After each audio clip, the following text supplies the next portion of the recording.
ಶ್ರೀ ಗುರುಭ್ಯೋ ನಮಃ. ಲಕ್ಷ್ಮೀ ಶೋಭಾನೆಯ ಮುಂದಿನ ಸಂಚಿಕೆಯಲ್ಲಿ ಇಲ್ಲಿವರೆಗೆ ದೇವರಿಗೆ ಹಸಿವು, ತೃಷೆ ಮುಂತಾದ ಪ್ರಾಕೃತಿಕ ದೋಷಗಳಿಲ್ಲ ಅನ್ನೋದನ್ನು ಹಿಂದಿನ ಪದ್ಯದಲ್ಲಿ ಹೇಳಿ ಮುಂದೆ ಅದನ್ನು ಇನ್ನೂ ಮುಂದುವರಿಸ್ತಾರೆ. ಆ ಎಲ್ಲ ದೋಷಗಳಿರೋದ್ರಿಂದ ದೇಹದ ಮೇಲೆ ಏನು ಪರಿಣಾಮ ಆಗುತ್ತೆ, ಅದು ಕೂಡ ಭಗವಂತನಿಗಿಲ್ಲ ಅಂತ ಹೇಳ್ತಾ ಹೋಗ್ತಾರೆ.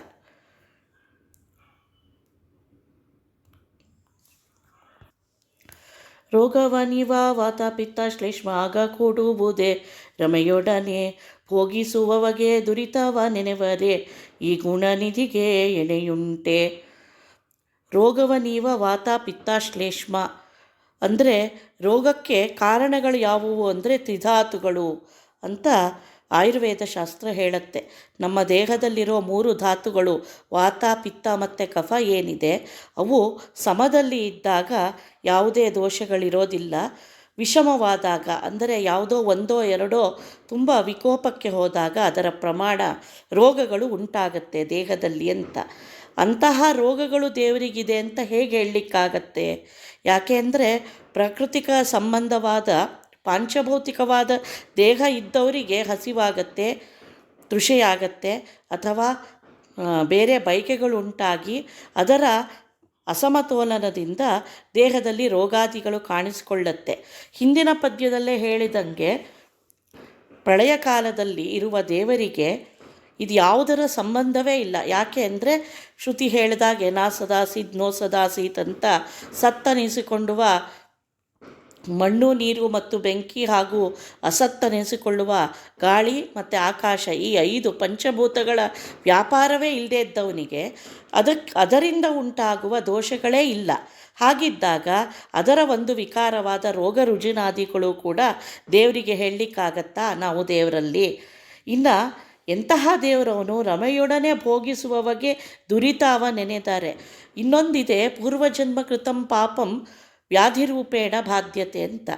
ದುರಿತ ಅಂದ್ರೇನು? ಪಾಪಗಳು, ನಮ್ಮ ಪೂರ್ವಜನ್ಮದ ಕರ್ಮದಿಂದ ಉಂಟಾದ ಪಾಪಗಳೇ ರೋಗದ ರೀತಿಯಲ್ಲಿ ನಮಗೆ ಕಾಣಿಸಿಕೊಂಡು ಉಪದ್ರವವನ್ನು ಕೊಡ್ತಾವೆ ಅಂತ.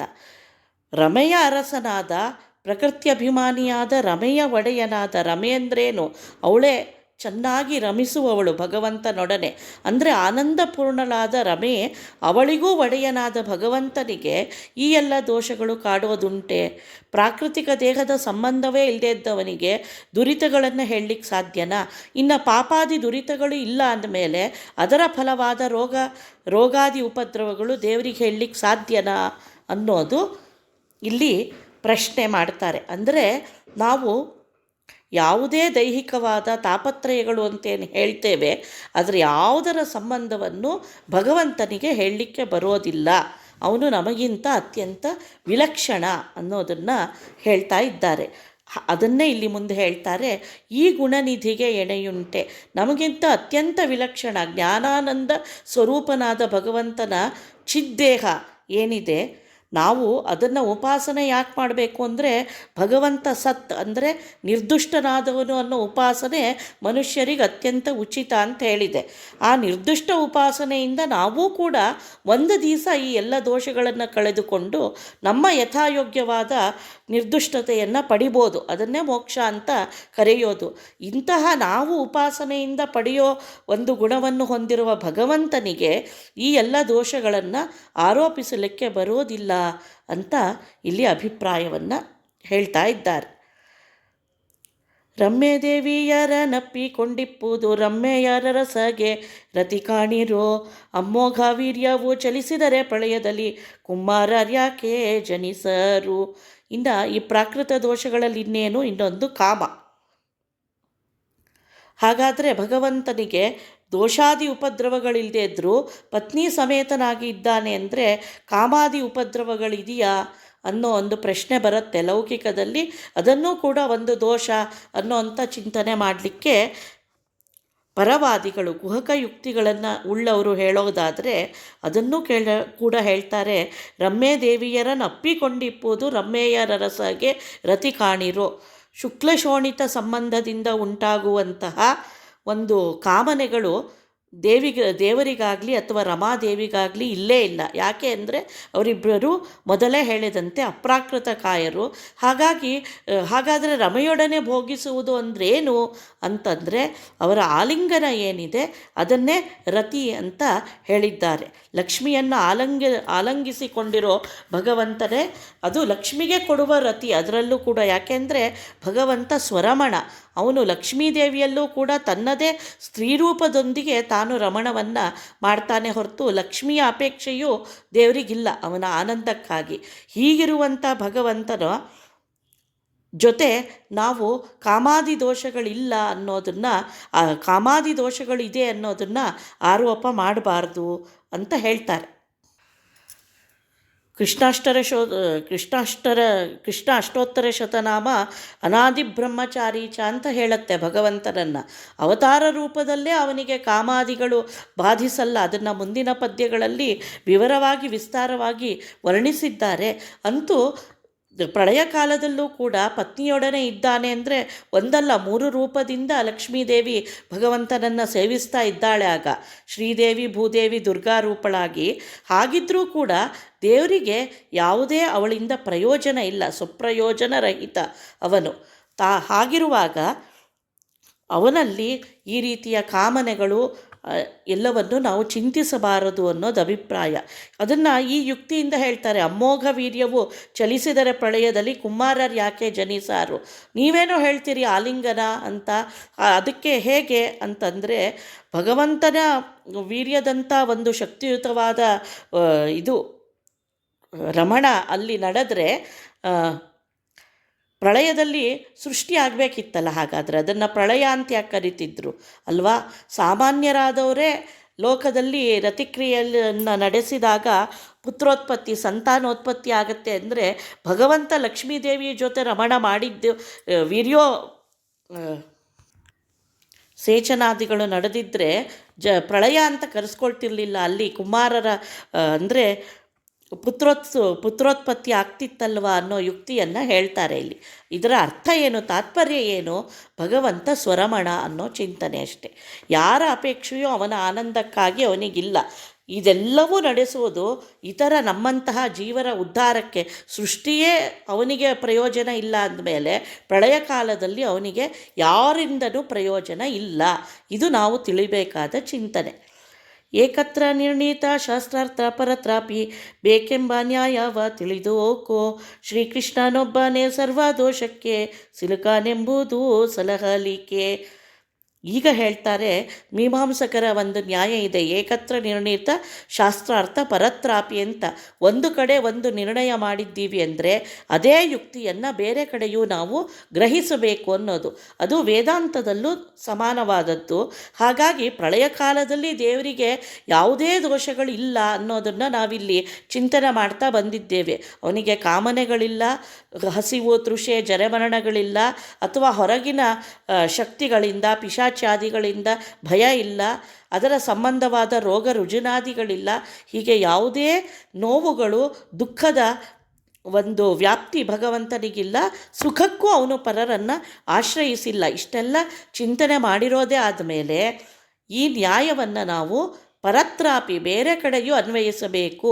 ಬೇರೆ ಕಡೆ ಅಂದ್ರೇನು? ಭಗವಂತನ ಅವತಾರ ಕಾಲದಲ್ಲೂ ಕೂಡ. ಅದನ್ನು ಮುಂದೆ ಅನೇಕ ಪದ್ಯಗಳಲ್ಲಿ ವರ್ಣಿಸ್ತಾರೆ. ಅಂತೂ ಮೊದಲು ಸಂಗ್ರಹ ರೂಪವಾಗಿ ಇಲ್ಲಿ ಹೇಳ್ತಾ ಇದ್ದಾರೆ. ದೇವರು ತನ್ನ ಮೂಲ ರೂಪದಲ್ಲಿ ಹೇಗೋ ಹಾಗೆ ಅವತಾರ ರೂಪದಲ್ಲೂ ಈ ಎಲ್ಲ ದೋಷಗಳಿಂದನೂ ಮುಕ್ತನಾದವನು. ನೇಹ ನಾನಾಸ್ತಿ ಕಿಂಚನ ಅಂತ ಭಗವಂತನಿಗೂ ಅವನ ಅವತಾರಗಳಿಗೂ ಭಗವಂತನ ಅವನ ಗುಣಗಳಿಗೂ ಎಲ್ಲವೂ ನಾವು ಅಭೇದವನ್ನು ಹೇಳುವವರು. ಅಲ್ಲಿ ಯಾವುದೇ ರೀತಿಯ ಭಿನ್ನತೆ ಇಲ್ಲ. ಅವತಾರ ರೂಪದಲ್ಲಿ ಮಾತ್ರ ಸ್ವಲ್ಪ ದುಃಖದ ಸ್ಪರ್ಶ ಇದೆ, ಸ್ವಲ್ಪ ಆನಂದದಲ್ಲಿ ಹ್ರಾಸ ಆಗತ್ತೆ. ಇದೆಲ್ಲ ಚಿಂತನೆ ನಾವು ಮಾಡಲಿಕ್ಕೇ ಇಲ್ಲ, ಭಗವಂತನಲ್ಲಿ ಮಾತ್ರ. ಅದೇ ದೇವತೆಗಳಿಗೆ ಭಗವಂತನನ್ನು ಬಿಟ್ಟು ಇತರ ಎಲ್ಲ ದೇವತೆಗಳಿಗೂ ಕೂಡ ಇದು ಹೊಂದೋದಿಲ್ಲ. ಹಾಗಾಗಿ ಭಗವದ್ ವಿಷಯದಲ್ಲಿ ನಾವು ಎಲ್ಲ ಕಡೆಯೂ ಈ ಯುಕ್ತಿಯನ್ನು ಅನುಸರಿಸಬೇಕು ಅಂತ ಹೇಳ್ತಾರೆ.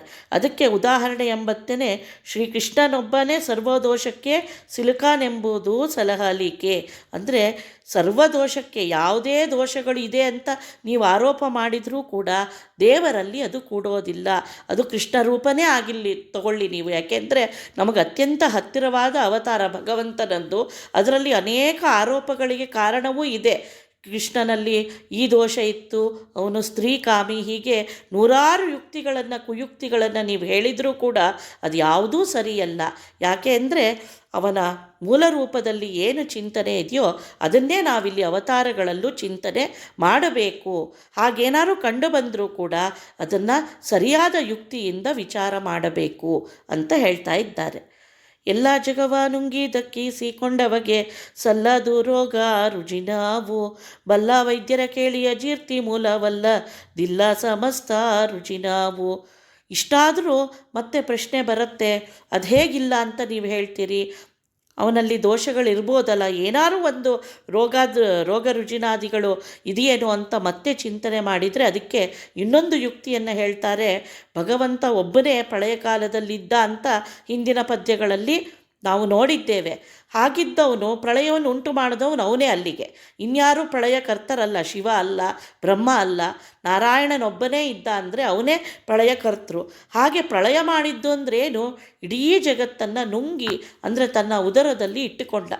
ಯಾವುದನ್ನು ತಾನು ಹೊಟ್ಟೆಯಿಂದ ಪದ್ಮನಾಭ ರೂಪದಿಂದ ಲೋಕಾತ್ಮಕವಾಗಿ ಸೃಷ್ಟಿಗೆ ತಂದು ಸೃಷ್ಟಿಯನ್ನು ವಿಸ್ತಾರ ಮಾಡಿದ್ನೋ ಮತ್ತೆ ಅದನ್ನು ತನ್ನ ಹೊಟ್ಟೆಯೊಳಗೆ ಇಟ್ಟುಕೊಂಡ, ಅದನ್ನು ನುಂಗಿದ್ದು ಅಂತಾರೆ. ಹೀಗೆ ಇಡೀ ಬ್ರಹ್ಮಾಂಡವನ್ನೇ ಹೊಟ್ಟೆಯಲ್ಲಿ ಸೇರಿಸಿಕೊಂಡವಗೆ ಯಾವ ರೋಗ ರುಜಿನಗಳು ಬರುತ್ತೆ? ಯಾಕೆಂದರೆ ರೋಗ ರುಜಿನಗಳಿಗೆ ಕಾರಣ ಏನು? ಅಜೀರ್ಣ ಪ್ರಭವ ರೋಗ ಅಂತ ಹೇಳುತ್ತೆ. ದೇಹದಲ್ಲಿ ಜೀರ್ಣಕ್ರಿಯೆ ವ್ಯತ್ಯಾಸ ಆಗೋದೇ ಎಲ್ಲ ರೋಗಗಳ ಮೂಲ ಅಂತ. ಹಾಗಾಗಿ ಇಡೀ ಪ್ರಪಂಚವನ್ನೇ ಜೀರ್ಣಿಸಿಕೊಂಡವನಿಗೆ ಇನ್ಯಾವುದರಿಂದನಾದ್ರೂ ರೋಗ ರುಜಿನಗಳು ಬರಲಿಕ್ಕೆ ಸಾಧ್ಯವೇ?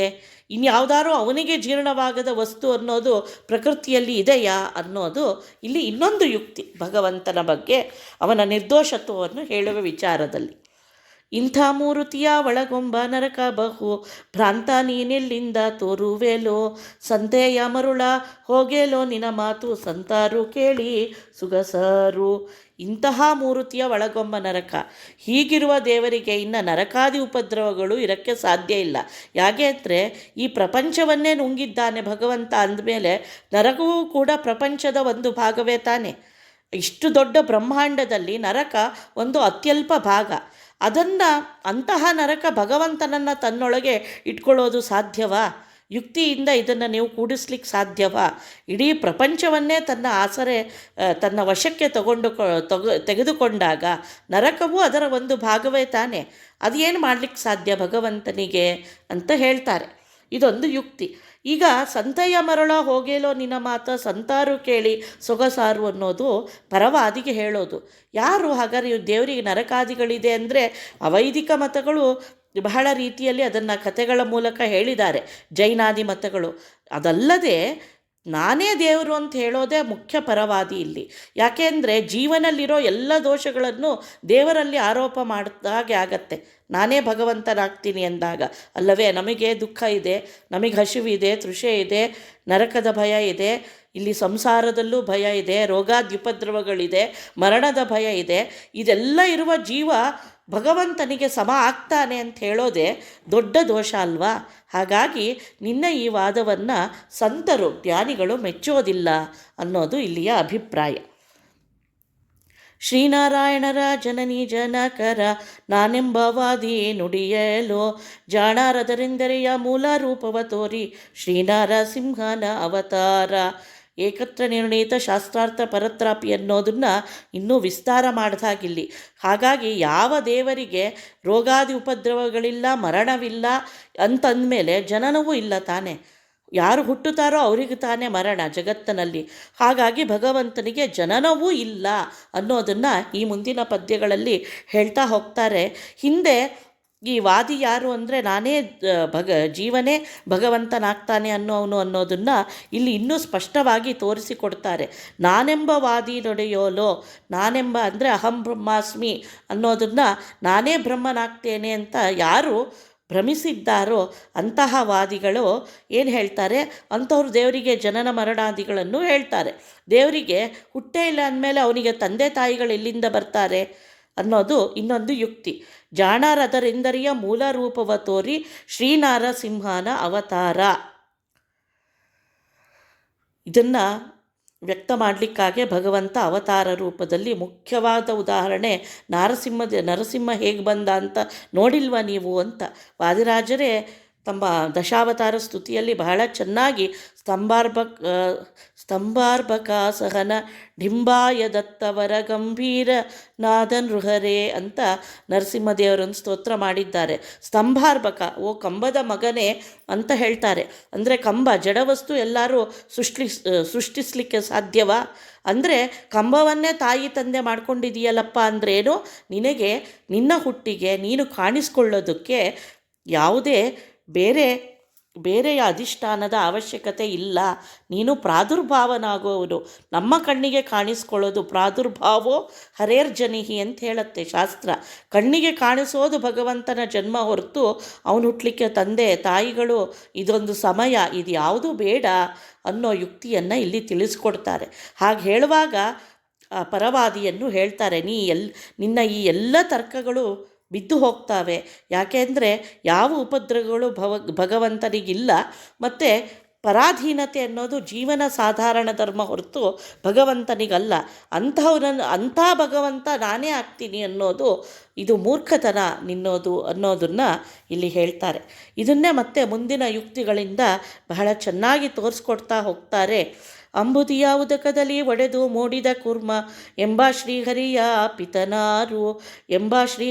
ಪಿತನಾರು ಅದರಿಂದ ಸ್ವಯಂಭೂಗಳೆಲ್ಲ ಅವತಾರ.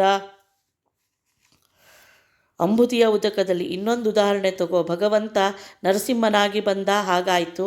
ಇನ್ನು ಕೂರ್ಮನಾಗಿ ಇದೇ ಚಾಕ್ಷುಷ ಮನ್ವಂತರದಲ್ಲಿ ಇದೇ ಸಮುದ್ರ ಮಥನದ ಕಾಲದಲ್ಲೇ ದೇವರು ಕೂರ್ಮನಾಗಿ ಅವತರಿಸಿದ. ಕೇವಲ ದೇವತೆಗಳ ಸಮುದ್ರ ಮಥನ ಕಾರ್ಯ ಚೆನ್ನಾಗಿ ನಡೀಲಿ ಅಂತ ತನ್ನ ಬೆನ್ನ ಮೇಲೆ ಮೇರು ಪರ್ವತವನ್ನು ಹೊತ್ಕೊಳ್ಳಿಕ್ಕಾಗೆ ದೇವತೆಗಳ ಉಪಕಾರಕ್ಕಾಗೇ ಮೂಡಿ ಬಂದ ರೂಪ. ಅವನು ಹೇಗೆ ಮೂಡಿ ಬಂದ? ಅದಕ್ಕೆ ಇಲ್ಲಿ ಪದಗಳ ಜೋಡಣೆಯೇ ತುಂಬ ಸ್ವಾರಸ್ಯಕರ. ಹುಟ್ಟುದ ಅಂತ ಹೇಳಲಿಲ್ಲ, ಕಾಣಿಸ್ಕೊಂಡಲ್ಲ, ಮೂಡಿ ಬಂದ ಅಂದರೆ ಅಂಬುದಿಯ ಉದಕದಲ್ಲಿ ಆ ಕ್ಷೀರ ಸಮುದ್ರದಿಂದ ಮೇಲೆ ಬಂದ. ತಾನಾಗೆ ಹೆಂಗೆ ಬಂದ ಭಗವಂತ? ಕೂರ್ಮನಾಗಿ ಬಂದ. ಹಾಗಾದರೆ ಅವನಿಗ್ಯಾರು ತಂದೆ ತಾಯಿ?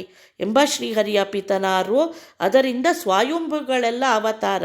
ಅಂತಹ ಭಗವಂತನಿಂದನೇ ಸಾಕ್ಷಾತ್ ಬ್ರಹ್ಮ ಹುಟ್ಟಿದ್ದಾನೆ. ಸ್ವಯಂಭು ಅಂತ ಕರೆಸ್ಕೊಳ್ಳುವ ಭಗವಂತ ಕೂಡ. ಮತ್ತು ಇನ್ನೊಂದು ಸ್ವಯಂಭುಗಳೆಲ್ಲ ಅವತಾರ ಅಂದರೆ ಭಗವಂತನ ಅವತಾರಗಳೆಲ್ಲ ಸ್ವಯಂಭುಗಳೇ. ಸ್ವಯಂಭು ಅಂದ್ರೇನು? ಸ್ವ ಇಚ್ಛೆಯಿಂದ ಭೂಮಿಯಲ್ಲಿ ಕಾಣಿಸಿಕೊಳ್ಳುವುದು ಅಲ್ವಾ? ತನ್ನ ಇಚ್ಛೆಯಂತೆ ಕೂರ್ಮ ರೂಪದಿಂದ. ಇದನ್ನೇ ಈಶಾವಾಸ್ಯ ಹೇಳುತ್ತೆ, ಕವಿರ್ಮನೀಷಿ ಪರಿಭೂ ಸ್ವಯಂಭೂ ಅಂತ ಭಗವಂತನನ್ನು ಹೊಗಳುತ್ತೆ. ಯಾಕೆ ಅವನು ಸ್ವಯಂಭೂ ಅಂದರೆ ಅವನು ಪರಮಜ್ಞಾನಿ, ಮನೀಷಿ, ಅತ್ಯಂತ ಬುದ್ಧಿವಂತ. ಪ್ರಪಂಚದ ಇಡೀ ಕಾರ್ಯವನ್ನು ತನ್ನ ಕೈಯಲ್ಲಿ ನಡೆಸುವ ಅಂತಹ ಸ್ವತಂತ್ರನಾದ ಭಗವಂತ ಮನೀಷಿ ಅಲ್ವಾ? ಅವನೊಬ್ಬನೇ ಪರಿಭೂ, ಎಲ್ಲ ಕಡೆ ಹರಡಿದವನು, ಅವನೇ ಸ್ವಯಂಭೂ, ತಾನಾಗಿ ನಮ್ಮ ಎದುರಿಗೆ ಕಾಣಿಸಿಕೊಳ್ಳುವವ ಅನ್ನೋ ಅರ್ಥದಲ್ಲಿ ಈ ಒಂದು ಅನ್ವರ್ಥಕ ನಾಮವನ್ನು ವಾದಿರಾಜರು ಹಾಕಿದ್ದಾರೆ. ಇನ್ನು ಪ್ರತ್ಯಕ್ಷತ್ವಂ ಹರೇರ್ಜನ್ಮ ನವಿಕಾರ ಕಥಂಚನ ಅಂತ ಪದ್ಮಪುರಾಣ ಹೇಳುತ್ತೆ. ಅದನ್ನು ಸೂತ್ರಭಾಷ್ಯದಲ್ಲಿ ಆಚಾರ್ಯರು ಉಲ್ಲೇಖಿಸ್ತಾರೆ. ಅಂದರೆ ನಮ್ಮ ಕಣ್ಣಿಗೆ ಕಾಣಿಸಿಕೊಳ್ಳೋದೇ ಭಗವಂತನ ಜನ್ಮ ಹೊರತು ಇದಕ್ಕಿಂತ ವಿರುದ್ಧವಾದ ಸಾಮಾನ್ಯರಂಥ ನಮ್ಮಂತಹ ಜೀವರಾಶಿಗಳು ಹುಟ್ಟುವಂತೆ ಭಗವಂತ ಹುಟ್ಟುವುದಿಲ್ಲ ಅನ್ನೋದನ್ನು ಸ್ಪಷ್ಟವಾಗಿ ತೋರಿಸ್ತಾ ಇದ್ದಾರೆ.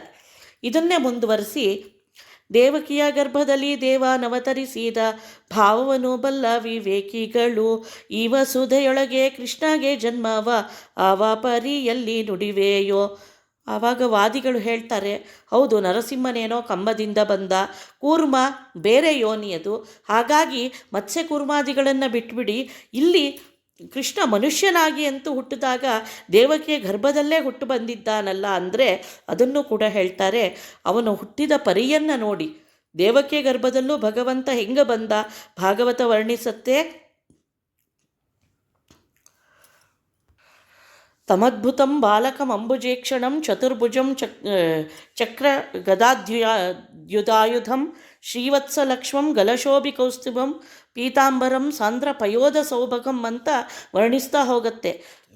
ವಸುದೇವ ದೇವಕಿಯರ ಮುಂದೆ ಭಗವಂತ ಚತುರ್ಭುಜನಾಗಿ ಶಂಖಚಕ್ರಾದಿ ಆಯುಧಗಳನ್ನು ಧರಿಸಿ ಪೀತಾಂಬರವನ್ನುಟ್ಟು ಅವರು ಏನು ಉಪಾಸನೆ ಮಾಡಿದ್ರು ಆ ರೂಪದಿಂದ ಭಗವಂತ ಅವರಿಗೆ ಕಣ್ಣಿಗೆ ಕಾಣಿಸ್ಕೊಳ್ತಾನೆ ಹಿಂದೆ. ಯಾಕೆ ಅಂದರೆ ಅವರಿಗೂ ಕೂಡ ತನ್ನ ಮಗನಾಗಿ ಹುಟ್ಟಿ ಬಂದ ಅಂತಲ್ಲ, ಹಿಂದಿನ ಜನ್ಮದಲ್ಲಿ ನೀವು ಸುತಪ ಪೃಷ್ಣಿಯರಾದಾಗ ಏನು ಮಗನಾಗಿ ಹುಟ್ಟಿ ಅಂತ ಪ್ರಾರ್ಥನೆ ಮಾಡಿದ್ರಿ, ಆ ಒಂದು ನಿಮ್ಮ ಪ್ರಾರ್ಥನೆಯಂತೆಯೇ ನಾನು ಹುಟ್ಟು ಬಂದಿದ್ದೀನಿ ಅಂತ ಅವರಿಗೂ ತಿಳಿಸಿಕೊಟ್ಟು ಆಮೇಲೆ ಸರಳವಾಗಿ ಎರಡು ಭುಜದ ಮಗುವಾಗಿ ಭಗವಂತ ಕಾಣಿಸಿಕೊಳ್ತಾನೆ. ಹಾಗಾಗಿ ಹೀಗೆ ಹುಟ್ಟಿದ ಭಗವಂತನನ್ನು ವಿವೇಕಿಗಳು ಇಷ್ಟು ಚೆನ್ನಾಗಿ ಭಾಗವತ ವರ್ಣಿಸಿರುವಾಗ ಅವನು ಹುಟ್ಟಿ ಬಂದ ಅಂದರೆ ದೇವಕಿಯ ಗರ್ಭದಲ್ಲಿ ಹುಟ್ಟು ಬಂದ ಅಂತ ಯಾವ ಜ್ಞಾನಿಗಳು ತಾನೇ ತಿಳಿತಾರೆ? ತಿಳಿಯೋದಿಲ್ಲ. ಈ ವಸುದೆಯೊಳಗೆ ಕೃಷ್ಣಗೆ ಜನ್ಮವ ಆವ ಪರಿಯಲ್ಲಿ ನುಡಿವೆಯೋ. ಹಾಗಾಗಿ ಯಾವ ದೃಷ್ಟಿಯಿಂದ ಭಗವಂತ ದೇವಕಿಯ ಗರ್ಭದಲ್ಲಿ ಹುಟ್ಟಿದ, ಹಾಗಾಗಿ ಅವನಿಗೆ ಶುಕ್ಲಶೋಣಿತ ಸಂಬಂಧದಿಂದ ಪ್ರಾಕೃತದಂತೆ ಹುಟ್ಟಿದ ಅಂತ ಹೇಳ್ತೀಯಾ? ಅದು ಸಾಧ್ಯವಿಲ್ಲ. ವಿವೇಕಿಗಳು ಅಂದರೆ ಭೇದಜ್ಞಾನಿಗಳು ಅಂತ ಹೇಳುತ್ತೆ ಶಾಸ್ತ್ರ. ಅಂದರೆ ಎಲ್ಲಿ ಭೇದವನ್ನು ಹೇಳಬೇಕು ಅಲ್ಲಿ ಭೇದ, ಎಲ್ಲಿ ಭೇದಾಭೇದವನ್ನು ತಿಳಿಬೇಕು, ಎಲ್ಲಿ ಅಭೇದವನ್ನು ತಿಳಿಬೇಕು ಅನ್ನೋದನ್ನು, ಅಂದರೆ ಸರಿಯಾಗಿ ಬೈಫರ್ಕೇಟ್ ಯಾರು ಮಾಡಲಿಕ್ಕೆ ಸಾಧ್ಯನೋ, ಜೀವಿಗಳಲ್ಲಿ ಭೇದ ಹೇಳೋದು, ಆಮೇಲೆ ಭಗವಂತನ ಗುಣ ಮತ್ತು ಅವತಾರಗಳಲ್ಲಿ ಅಭೇದವನ್ನು ಹೇಳೋದು, ಮತ್ತು ಜಡ ಮತ್ತು ಜೀವನ ಕೆಲವು ಗುಣಗಳಲ್ಲಿ ಭೇದ, ಜಡಗಳಲ್ಲಿ ಭೇದವನ್ನು ಹೇಳೋದು, ಹೀಗೆ ಎಲ್ಲೆಲ್ಲಿ ಯಾವ ಯುಕ್ತಿಯನ್ನು ಆರೋಪ ಮಾಡಬೇಕು ಅನ್ನೋದನ್ನು ಯಥಾರ್ಥವಾಗಿ ತಿಳಿದ ಜ್ಞಾನಿಗಳು ಈ ಮಾತನ್ನು ಒಪ್ಪೋದಿಲ್ಲ. ಕೃಷ್ಣನೇ ಹೇಳಿದ್ದಾನೆ, ಬಹೂನಿಮೆ ವ್ಯತೀತಾನಿ ಜನ್ಮಾನಿ ಪುರುಷರ್ಷಭ ಅಂತ ಗೀತೆಯಲ್ಲಿ. ಹಾಗಾದರೆ ದೇವರೇ ನನಗೆ ಜನ್ಮ ಇದೆ ಅಂತ ಹೇಳ್ಕೊಂಡ್ಯಾನೆ ಅಂದರೆ ಮತ್ತೆ ಅದಕ್ಕೆ ಹಿಂದೆನೇ ಉತ್ತರ, ಪ್ರಾದುರ್ಭೂತೋ ಹರೇರ್ಜನಿಹಿ. ಜನ್ಮಗಳು ಅಂದ್ರೇನು? ನಾನು ಅನೇಕ ಬಾರಿ ಹುಟ್ಟಿ ಬಂದಿದ್ದೇನೆ, ಅದು ನನಗೆ ಗೊತ್ತು, ಆದರೆ ನಿನ್ನ ಜನ್ಮ ನಿನಗೆ ಗೊತ್ತಿಲ್ಲ ಅನ್ನೋದು ಭಗವಂತನ ಅಭಿಪ್ರಾಯ. ಅಂತೂ ಭಗವಂತ ಬೇರೆಯವರಂತೆ ಹುಟ್ಟುವವನಲ್ಲ, ಹುಟ್ಟಬೇಕಾದ ಅನಿವಾರ್ಯತೆ ಅವನಿಗಿಲ್ಲ, ಅವನು ಎಲ್ಲಿಯೂ ಕೂಡ ಕಾಣಿಸಿಕೊಳ್ಳಬಲ್ಲ ಅನ್ನೋದು ತಾತ್ಪರ್ಯ. ಆವಾಳಿಸುವಾಗ ಯಶೋಧ ದೇವಿಗೆ ದೇವ ತನ್ನೊಳಗೆ ಹುದುಗಿದ್ದ ಭುವನವೆಲ್ಲವ ತೋರಿದುದಿಲ್ಲವೇ ಆ ವಿಷ್ಣು ಗರ್ಭದೊಳಗುವನೆ. ಹೌದು, ಹುಟ್ಟಿ ಬಂದ ಅಂತಂದರೆ ಏನು ತಪ್ಪು? ಗರ್ಭವಾಸದಲ್ಲೇ ಇದ್ದ, ಅದರಿಂದ ಏನಾಗ್ಬಿಡತ್ತೆ ಅಂತ ಸಹಜವಾಗಿ ಪ್ರಶ್ನೆ ಬರುತ್ತೆ. ಆದರೆ ಗರ್ಭವಾಸ ಅನ್ನೋದು ಅದೊಂದು ಅತ್ಯಂತ ಪರಾಧೀನ ಅವಸ್ಥೆ. ಅದು ಅನೇಕ ದುಃಖಾನುಭವದ ಗರ್ಭವಾಸದಲ್ಲಿದ್ದರೆ ತಪ್ಪೇನು ಅಂದರೆ, ಗರ್ಭವಾಸದಲ್ಲಿರೋದು ತಪ್ಪಲ್ಲ, ಗರ್ಭವಾಸದಲ್ಲಿದ್ದಾಗ ಅದು ಅತ್ಯಂತ ದುಃಖಾನುಭವದ ಒಂದು ಅವಸ್ಥೆ. ಜೀವ ಅನೇಕ ರೀತಿಯಲ್ಲಿ ದೇವರಲ್ಲಿ ಪ್ರಾರ್ಥನೆ ಮಾಡ್ತಾನಂತೆ, ಇನ್ನು ನನ್ನ ಈ ಗರ್ಭಕ್ಕೆ ಕಳಿಸಬೇಡ ಅಂತ. ಯಾಕೆಂದರೆ ಯೋಗ್ಯ ಜೀವಿಗಳಿಗೆ ಆಗ ಪೂರ್ವ ಜನ್ಮದ ಸ್ಮರಣೆ ಇರುತ್ತೆ ಅಂತ ಹೇಳುತ್ತೆ ಶಾಸ್ತ್ರ. ಹಾಗಿದ್ದಾಗ ಅನನ್ಯವಾಗಿ ಪ್ರಾರ್ಥನೆ ಮಾಡ್ತಾನೆ, ಆದರೆ ದೇವರ ಮಾಯೆಯಿಂದ ಹುಟ್ಟಿ ಬಂದ ಮೇಲೆ ಅದನ್ನೆಲ್ಲ ಮರಿತಾನೆ ಅಂತ ಹೇಳುತ್ತೆ ಶಾಸ್ತ್ರ. ಹಾಗಾಗಿ ದೇವರಿಗೆ ಗರ್ಭವಾಸಾದಿ ದುಃಖ ಇಲ್ಲ ಅನ್ನೋದು ಇಲ್ಲಿ ತಾತ್ಪರ್ಯ. ಹೇಗೆ ಅಂದರೆ ಅದಕ್ಕೆ ಈ ಯುಕ್ತಿಯನ್ನು ಹೇಳ್ತಾರೆ.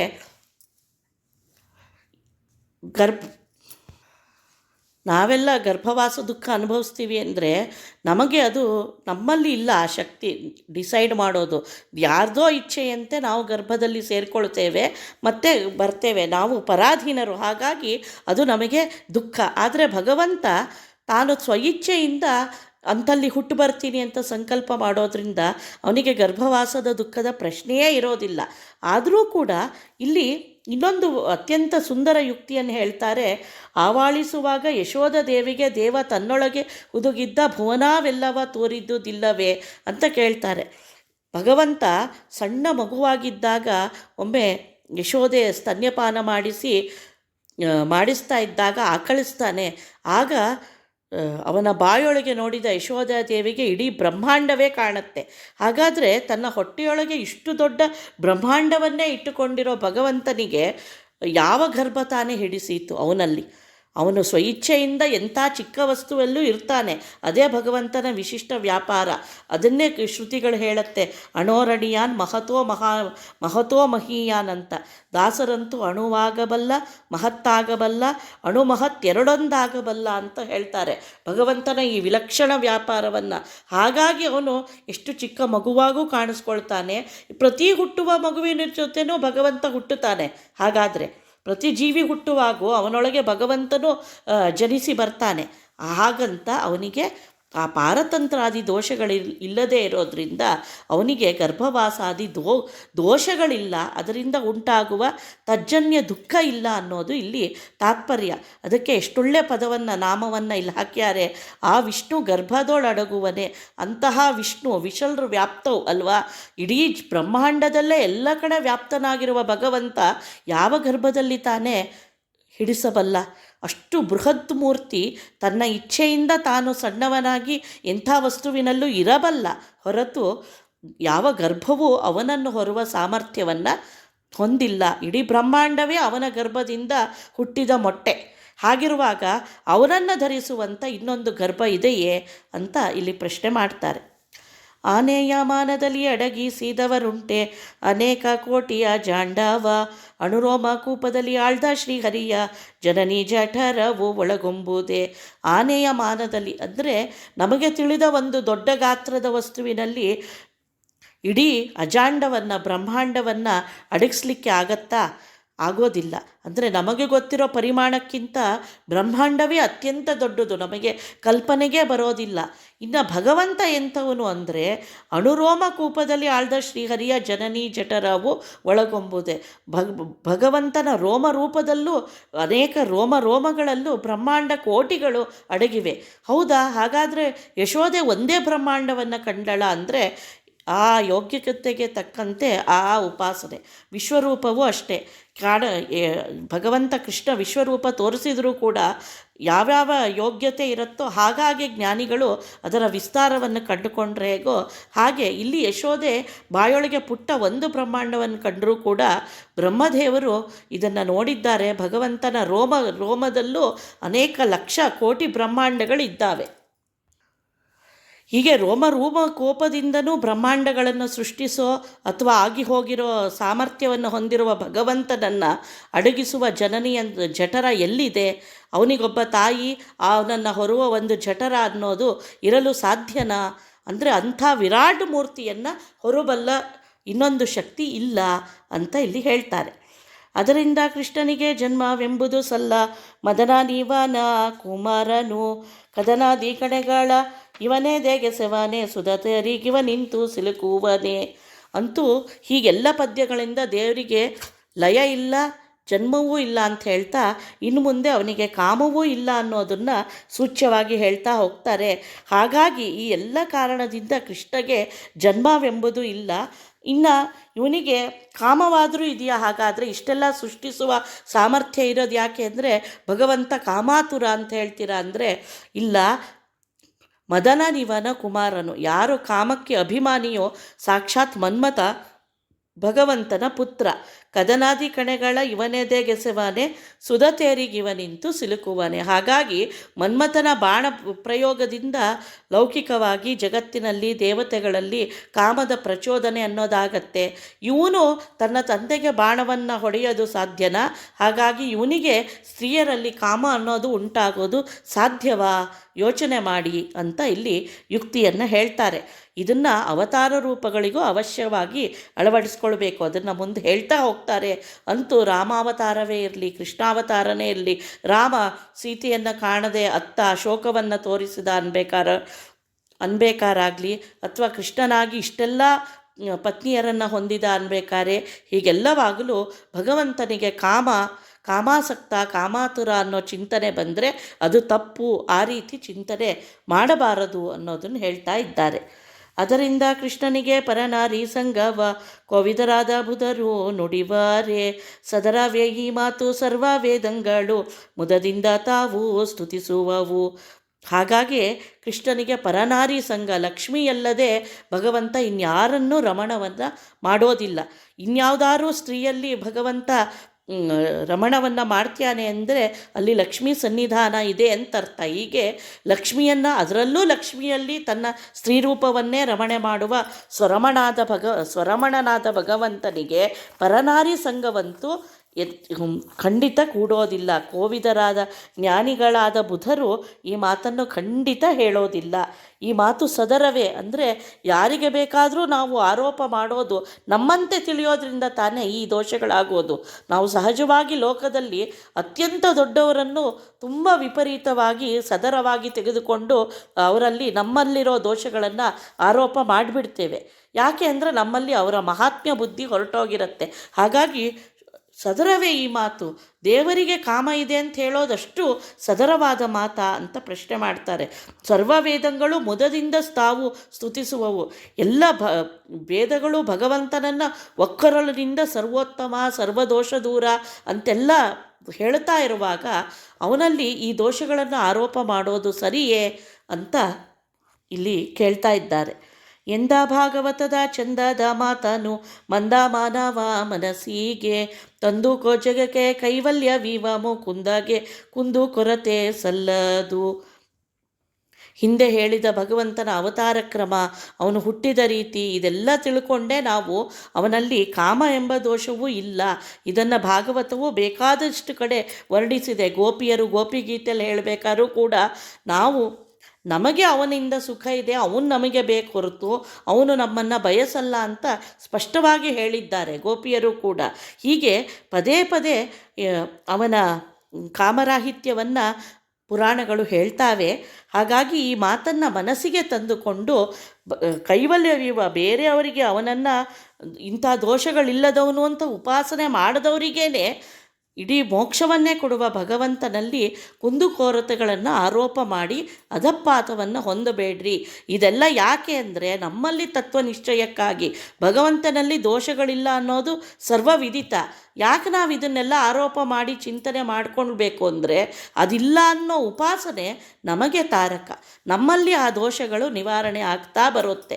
ಹಸಿತೃಷೆ ಮುಂತಾದವು ಅಷ್ಟೇ. ಭಗವಂತನ ಸ್ಮರಣೆ ಒಪ್ಪಿಡಿ ಅವಲಕ್ಕಿಗೆ ಅಂತ ಸುಧಾಮನ ಒಂದು ಕತೆ ಸ್ಮರಣೆ, ಸುಧಾಮನ ಪ್ರಸಂಗದ ಚಿಂತನೆ ಮಾಡಿದರೂ ನಮಗೆಷ್ಟೋ ನಮ್ಮ ಲೌಕಿಕವಾದ ಹಸಿವು, ಬಡತನ ಮುಂತಾದವುಗಳು ನೀಗತ್ತೆ. ಹೀಗೆ ಭಗವಂತನ ಪ್ರತಿಯೊಂದು ಕೃತಿಯೂ ಕೂಡ ಅದು ಇನ್ನೊಬ್ಬರಿಗೆ ನಮ್ಮ ಧ್ಯಾನಕ್ಕೆ, ನಮ್ಮ ಆನಂದಕ್ಕೆ, ನಮ್ಮ ಸಾಧನೆಗೆ ಕಾರಣವಾದದ್ದು. ಹಾಗಾಗಿ ನಾವು ಇವುಗಳನ್ನು ದೃಢವಾಗಿ ತತ್ವಗಳನ್ನು ನೆನೆಯಬೇಕು ಅನ್ನೋದು ಇಲ್ಲಿ ತಾತ್ಪರ್ಯ. 10 ವರ್ಷದ ಕೆಳಗೆ ಮಕ್ಕಳ ಆಟಿಕೆಯಲ್ಲಿ ಚಿತ್ತ ಸ್ತ್ರೀಯರಿಗೆ ರಘುಭೂತೆ 10 ಅರ್ತಿಯಿಂದರ್ಚಿಸಿದ ಗೋಕುಲದ ಕನ್ಯೆಯರ ಸತ್ಯ ಸಂಕಲ್ಪ ಬೆರೆತಿದ್ದ. ಆದರೂ ಕೃಷ್ಣಾವತಾರದ ಬಗ್ಗೆ ಎಲ್ಲರಿಗೂ ಬಹಳ ಚಪಲ. ಕೃಷ್ಣನನ್ನು ಆರೋಪ ಮಾಡೋದರಲ್ಲಿ, ಅದರಲ್ಲೂ ನಮ್ಮ ಈ ಸಮಾಜದ ಎಂಥ ದುಸ್ಥಿತಿ ಎಂದರೆ ನಮಗೆ ಕೃಷ್ಣರಾಮರನ್ನು ಮಾತ್ರ ದೋಷಾರೋಪಣೆ ಮಾಡೋದರಲ್ಲಿ ಬಹಳ ಆಸಕ್ತಿ, ಬಹಳ ಆನಂದ. ಅವರ ಪ್ರತಿಯೊಂದು ನಡೆಯನ್ನು ತಪ್ಪಿನಂತೆ ಬಿಂಬಿಸೋದರಲ್ಲಿ ಅತ್ಯಂತ ಸಂತೋಷವನ್ನು ಪಡುವ ಒಂದು ಮನಸ್ಥಿತಿ ಇವತ್ತಿನ ಸೋಕಾಲ್ಡ್ ಬುದ್ಧಿಜೀವಿಗಳಲ್ಲಿ, ಜ್ಞಾನಿಗಳಲ್ಲಿದೆ. ಹಾಗಿರುವಾಗ ಪ್ರತಿಯೊಂದು ಪ್ರಸಂಗವನ್ನು ನಾವು ಬಿಡಿಸಿ ಬಿಡಿಸಿ ನೋಡಿದರೂ ಕೂಡ ಇಲ್ಲಿ ಇನ್ನೊಂದು ಯುಕ್ತಿಯನ್ನು ಹೇಳ್ತಾರೆ. 10 ವರ್ಷದ ಕೆಳಗೆ ಮಕ್ಕಳ ಆಟಿಕೆಯಲ್ಲಿ ಭಗವಂತ ಗೋಪಿಯರ ಹಿಂದೆ ಹೋದಾಗ, ರಾಸಕ್ರೀಡೆಯಾಡಿದಾಗ ಎಲ್ಲ ದೇವರಿಗೆ 10 ವರ್ಷವೂ ಆಗಿರಲಿಲ್ಲ. ಇನ್ನು ಸ್ತ್ರೀಯರ ವಸ್ತ್ರಾಪಹರಣ ಮಾಡಿದ ಅಂತಾರೆ. ಹಾಗೆ ಕಾತ್ಯಾಯನಿ ಉಪಾಸನೆಯನ್ನು ಮಾಡೋಕ್ಕೆ ಹೋದ ಹೆಣ್ಣು ಮಕ್ಕಳು ಕೂಡ ಅತ್ಯಂತ ಸಣ್ಣವರು. ಮುಂದೆ ಒಳ್ಳೆಯ ಪತಿ ಸಿಗಲಿ ಅಂತ ಉಪಾಸನೆ ಮಾಡಲಿಕ್ಕಾಗಿ ಸಣ್ಣ 10-12 ವರ್ಷದ ಹೆಣ್ಣು ಮಕ್ಕಳು ಆ ವ್ರತದ ಸಂಕಲ್ಪವನ್ನು ಮಾಡಿದ್ರು. ಹಾಗಿರುವಾಗ ಇಂತಹ ಮಕ್ಕಳಾಟಿಕೆಯಲ್ಲೂ ಕೂಡ ಅದನ್ನು ಒಂದು ಕಾಮದ ನಡವಳಿಕೆ ಅಂತ ಯಾರು ಲೋಕದಲ್ಲಿ ಹೇಳ್ತಾರಾ? ಕೃಷ್ಣನೂ ಅತ್ಯಂತ ಸಣ್ಣವ, ಗೋಪಿಕೆಯರೂ ಸಣ್ಣವರು. ಹೀಗಿದ್ದಾಗ ಅವರಿಬ್ಬರಲ್ಲಿ ಕಾಮ ಅನ್ನೋದು ಕೂಡತ್ತಾ ಅನ್ನೋ ಒಂದು ಯುಕ್ತಿಯನ್ನು ಇಲ್ಲಿ ಹೇಳ್ತಾರೆ. ಆದರೆ ಸತ್ಯ ಸಂಕಲ್ಪ ಬೆರೆತಿದ್ದ. ಸತ್ಯ ಸಂಕಲ್ಪ ಭಗವಂತ ಯಾವ್ಯಾವ ಕಾಲದಲ್ಲಿ ಯಾರ್ಯಾರಿಗೆ ಯಾವ ರೀತಿಯಲ್ಲಿ ಅವನ ಉಪಾಸನೆಯನ್ನು ಮಾಡಿಸಬೇಕು ಅನ್ನೋದು ಅವನ ಇಚ್ಛೆ. ಗೋಪಿಕೆಯರು ಅಂತಹ ಯೋಗ್ಯತೆ ಪಡೆದವರಾಗಿದ್ದರು. ಆದ್ದರಿಂದ ಅವರಿಗೆ ಕಾಮದಿಂದಲೇ, ಅಂದರೆ ಭಗವಂತನನ್ನು ಪ್ರೀತಿಸೋದ್ರಿಂದಲೇ ಅವರಿಗೆ ಸಾಧನ. ಆದ್ದರಿಂದ ಇಷ್ಟೆಲ್ಲ ಕಾರ್ಯವನ್ನು ತಾರಕಕ್ಕಾಗಿ ಅವರ ಉದ್ಧಾರಕ್ಕಾಗಿ ಭಗವಂತ ನಡೆಸಿದ ಹೊರತು ಭಗವಂತ ಆಪ್ತಕಾಮ ಅಂತ ಇದು ಹೇಳುತ್ತೆ. 10 ಮತ್ತಾರು ಸಾಸಿರ ಸ್ತ್ರೀಯರಲ್ಲಿ 10 ಹತ್ತೆನಿಪ ಕ್ರಮದಿಂದ ಪುತ್ರರ ವೀರ್ಯದಲ್ಲಿ ಸೃಷ್ಟಿಸಿದವರುಂಟೆ ಅರ್ಥೀಯ ಸೃಷ್ಟಿ ಹರಿಗೀದು. ಆಯಿತು, ಆಗೇನೋ ಸಣ್ಣ ಮಕ್ಕಳಿದ್ದರು ಗೋಪಿಕೆಯರ ಜೊತೆ, ಅವನು ಆಮೇಲೆ ಗೋಕುಲದಲ್ಲಿದ್ದಾಗ ಸಣ್ಣವನಿದ್ದ ಅಂತ ಅದನ್ನು ಒಪ್ಪಿದರೂ ಕೂಡ ಮುಂದೆ ಮತ್ತೆ 16,108 ಪತ್ನಿಯರನ್ನು ವಿವಾಹವಾದ. ಇದಕ್ಕೇನು ಹೇಳ್ತೀರಿ ಅಂತ ಪ್ರಶ್ನೆ ಮಾಡಿದರೆ, ಹೌದು, ಅಷ್ಟು ಜನರನ್ನು ವಿವಾಹವಾದ ಅನ್ನೋದು ಸತ್ಯ. ಅದಕ್ಕೂ ಕೂಡ ರಾಜಕೀಯ ಕಾರಣ ಇತ್ತು ಆಗಿನ ಕಾಲದಲ್ಲಿ. ಏನು ನರಕಾಸುರ ಅಷ್ಟೆಲ್ಲ ರಾಜಕುಮಾರಿಯರನ್ನು ತಂದು ಬಂಧಿಸಿಟ್ಟಿದ್ದ, ಅವರನ್ನು ಮುಂದೆ ವಿವಾಹವಾಗಕ್ಕೆ ಯಾರೂ ಇರಲಿಲ್ಲ. ಆ ಸ್ತ್ರೀಯರ ಬಾಳು ಉದ್ಧಾರವಾಗಬೇಕು ಅನ್ನೋ ದೃಷ್ಟಿಯಿಂದ ಭಗವಂತ ಅವರನ್ನು ವಿವಾಹವಾದ.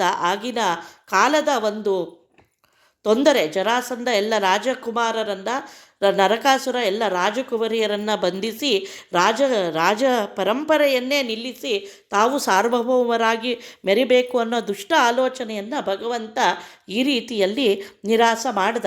ಅದನ್ನು ಬಿಟ್ಟರೂ ಕೂಡ ಆಯಿತು, ಅದಕ್ಕೆ ಬೇರೆ ವ್ಯವಸ್ಥೆ ಮಾಡ್ಬೋದಿತ್ತು, ಹೀಗೆಲ್ಲ ಪ್ರಶ್ನೆ ಬಂದರೆ ಅದಕ್ಕೆ ಉತ್ತರ ಇದೆ. ಆಯಿತು, ಮದುವೆ ಆದಮೇಲೆ 10 ಮತ್ತಾರು ಸಾಸಿರ ಸ್ತ್ರೀಯರಲ್ಲಿ 10 ಹತ್ತೆನೆಪ ಕ್ರಮದಿಂದ ಎಲ್ಲರಲ್ಲೂ ಸಮವಾಗಿ 10 ಜನ ಗಂಡು ಮಕ್ಕಳು, ಒಬ್ಬ ಪುತ್ರಿ, ಹೀಗೆ ಪುತ್ರರ ವೀರ್ಯದಲ್ಲಿ ಸೃಷ್ಟಿಸಿದವರುಂಟೆ. ಯಾರಿಗಾರೂ ಈ ರೀತಿ ಸಮವಾದ ಸೃಷ್ಟಿಯನ್ನು ಮಾಡಲಿಕ್ಕೆ ಸಾಧ್ಯನಾ? ಕಾಮಾತುರರೇ ಆಗಿದ್ದರೆ ಎಲ್ಲ ಸ್ತ್ರೀಯರಲ್ಲೂ ಸರಿಯಾಗಿ 10 ಗಂಡು ಮಕ್ಕಳು, ಒಬ್ಬ ಪುತ್ರಿಯರನ್ನು ಮಾತ್ರ ಸೃಷ್ಟಿಸೋ ಸಾಮರ್ಥ್ಯ ಆ ಲೌಕಿಕದ ಪುರುಷರಿಗೆ ಇದೆಯಾ? ಅರ್ಥೀಯ ಸೃಷ್ಟಿ ಹರಿಗೀದು. ಭಗವಂತ ಸತ್ಯ ಸಂಕಲ್ಪ ಅಂತ ಹಿಂದೆ ಹೇಳಿದಂತೆ ಯಾದವ ವಂಶದ ಒಂದು ಬೆಳವಣಿಗೆಗೆ ಈ ರೀತಿ ತನ್ನ ಸಂಕಲ್ಪದಿಂದ ಈ ರೀತಿ ಸೃಷ್ಟಿಯನ್ನು ಮಾಡಿದ ಹೊರತು ಬೇರೆಯವರಿಗೆ ಇದು ಸಾಧ್ಯ ಇಲ್ಲ ಅನ್ನೋ ಯುಕ್ತಿಯನ್ನು ಇಲ್ಲಿ ತೋರಿಸ್ಕೊಟ್ಟಿದ್ದಾರೆ. ಹಾಗಾಗಿ ಸದರವಲ್ಲ. ಹೀಗಾಗಿ ಒಬ್ಬರ ಬಗ್ಗೆ ನಮಗಿಂತ ಮಹಾತ್ಮರ ಬಗ್ಗೆ ಮಾತಾಡುವಾಗಲೇ ನಾವಷ್ಟು ಎಚ್ಚರವನ್ನು ವಹಿಸಬೇಕು.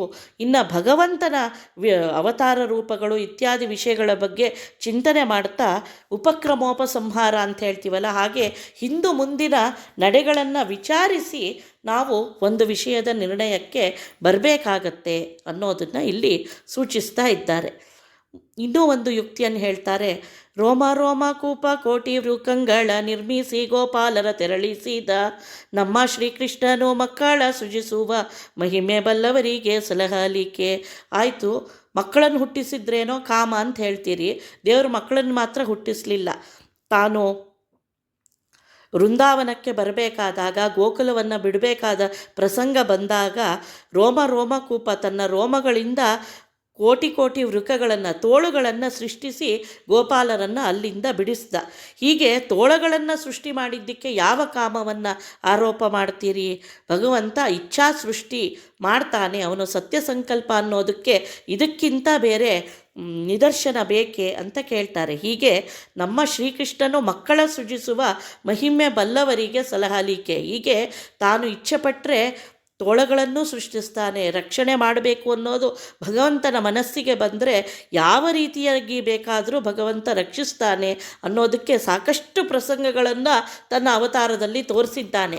ಅದನ್ನು ಯಾಕೆ ನೀವು ಚಿಂತನೆ ಮಾಡೋದಿಲ್ಲ ಅನ್ನೋ ಪ್ರಶ್ನೆ ಇಲ್ಲಿ ಮಾಡ್ತಾರೆ. ಏಕತ್ರ ನಿರ್ಣೀತ ಶಾಸ್ತ್ರಾರ್ಥ ಪರತ್ರಾಪಿ ಅಂದರೆ ಹೀಗೆ ಭಗವಂತ ಇವರನ್ನು ರಕ್ಷಣೆ ಮಾಡಬೇಕು ಅಂತ ಉದ್ದೇಶದಿಂದ ಗೋಪಾಲಕರನ್ನು ಎಷ್ಟು ಪ್ರಸಂಗಗಳಲ್ಲಿ ಕಾಳ್ಗಿಚ್ಚಿನಿಂದ ರಕ್ಷಿಸಿದ, ತೋಳಗಳನ್ನು ಸೃಷ್ಟಿಸಿ ರಕ್ಷಿಸಿದ, ವಿಷದ ಮಡುವಾದ ಕಾಳಿಂಗದಿಂದ ರಕ್ಷಿಸಿದ, ಕಾಳಿಯ ಮಡುವಿನಿಂದ, ಹೀಗೆ ಸಾವಿರಾರು ಬಾರಿ ಅವನ ಅಮಾನುಷ ಕಾರ್ಯಗಳನ್ನು ಮಾಡಿದ್ದನ್ನು ನೋಡೋದಲ್ಲದೆ ಬರೀ ಕೆಲವು ಪ್ರಸಂಗಗಳನ್ನು ಇಟ್ಟುಕೊಂಡು ಭಗವಂತನಲ್ಲಿ ದೋಷಾರೋಪಣೆ ಮಾಡಬೇಡಿ ಅನ್ನೋದನ್ನು ಇಲ್ಲಿ ಸೂಚಿಸ್ತಾ ಇದ್ದಾರೆ. ಅಂತೂ ಹೀಗೆ ಯುಕ್ತಿಗಳನ್ನು ಕೊಡ್ತಾ ಹೋಗ್ತಾರೆ. ಅದನ್ನು ಇನ್ನೂ ಮುಂದಿನ ಸಂಚಿಕೆಗಳಲ್ಲಿ ಈ ಚಿಂತನೆಯನ್ನು ಮುಂದುವರಿಸೋಣ ಅಂತ ಹೇಳ್ತಾ ಇದನ್ನು ದೇವರಿಗೆ ಸಮರ್ಪಣೆ ಮಾಡೋಣ. ಶ್ರೀಕೃಷ್ಣಾರ್ಪಣಮಸ್ತು.